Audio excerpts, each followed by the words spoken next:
There is another downtown retail closure to report tonight, and it involves a big property at Westlake Center. Saks off 5th has posted the closure signs. That's right next to Westlake Park in the center of the city's shopping district and right next to the flagship Nordstrom store.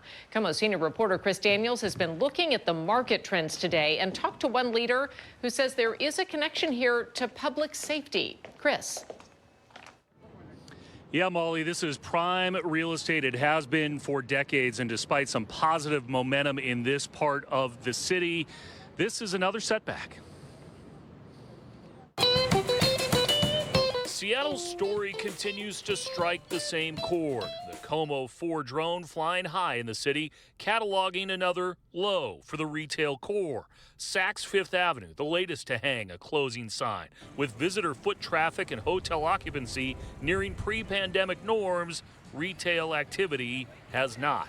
This is the metric that's going in the wrong direction. Yeah, we've got more competition today. Yet Downtown Seattle Association President John Scholes is blunt about the other factors. We have to break up these drug markets. It'll help us attract more retailers into our downtown. The Saks closure is the latest near Westlake Park. The 770,000 square foot old Bon Marché building is mostly empty, as is the Abercrombie and Fitch corner across the street. A half-empty Pacific Place just sold for a massive discount, as did the old Coliseum Theater. The Meridian Superblock, which once held Nike Town and big box retailers, is also for sale. The DSA says there are 557 street-level empty storefronts, which have become magnets for criminal activity and a deterrent for shoppers. Scholes believes a return to the office for government employees would help. For instance, only half of the 4,000 downtown King County employees have returned in person from pre-pandemic staffing levels. Government in our downtown employs tens of thousands of people who are customers for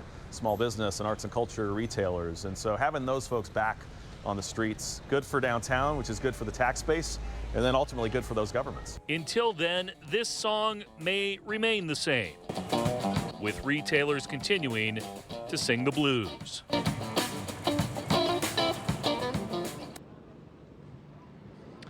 Seattle's Chamber President Rachel Smith told me today that she is concerned about this trend and that open-air drug markets in downtown Seattle needs to be addressed. She says she believes there is a connection between reduced retail sales and the impact on the general fund to provide social services. I did talk as well with Pacific Place, and the president for Pacific Place issued a statement to me today saying we invested in Pacific Place because we believe in downtown Seattle, and they've had interest from several tenants. That's the story for now. Live in downtown, I'm Chris Daniels, KOMO News. Chris, thank you. Data from the Downtown Seattle Association shows that in May, nearly 2.5 million unique visitors came downtown. That's the highest since September. Hotel demand was up 9% compared to the previous year, indicating a strong start to summer tourism.